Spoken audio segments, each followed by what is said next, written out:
एक बार की बात है। एक छोटे से गांव में रामू नाम का एक किसान रहता था। उसके पास एक गधा था जिसका नाम हीरा था। हीरा बहुत मेहनती और वफादार था।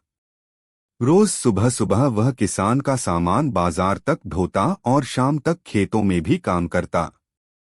लेकिन रामू को कभी उससे संतोष नहीं होता था। वह अक्सर गधे को डांटता, मारता और उसके खाने में भी कंजूसी करता। एक दिन हीरा बहुत थक गया था। वह सोचने लगा, मैं दिन रात मेहनत करता हूँ, फिर भी मालिक खुश नहीं होता। अब बस मुझे इसका बदला लेना ही होगा। उसी दिन हीरा ने योजना बनाई। अगली सुबह रामू ने हीरा की पीठ पर नमक की बोरियां लादी और नदी पार करने को कहा। नदी गहरी थी और जब हीरा पानी में उतरा तो बोरियों का थोड़ा नमक घुल गया। बोझ हल्का होते ही हीरा को बड़ा आराम मिला। उसने सोचा, अरे वाह, यह तो अच्छा तरीका है। जब वह दूसरी तरफ पहुंचा तो बोझ आधा रह गया। रामू को शक हुआ, पर उसने कुछ नहीं कहा। अगले दिन भी वही हुआ। हीरा ने जानबूझकर पानी में थोड़ी देर तक रुककर बोरी का नमक घुला दिया। अब तो उसका काम बहुत आसान हो गया। लेकिन रामू चालाक था। उसने समझ लिया कि गधा उसे धोखा दे रहा है। तीसरे दिन रामू ने नमक की जगह ऊन की बोरियां लाद दी।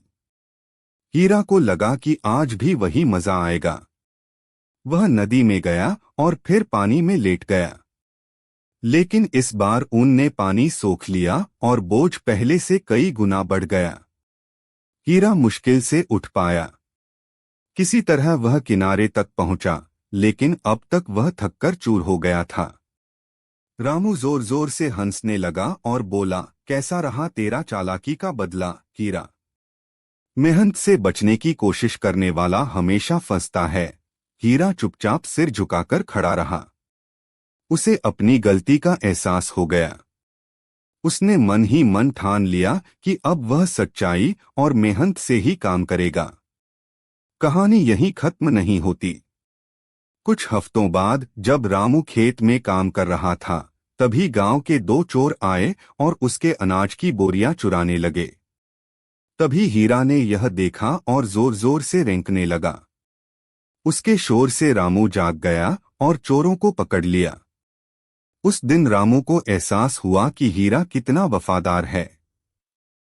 उसने गधे को प्यार से गले लगाया और कहा, हीरा, आज तूने मेरा दिल जीत लिया।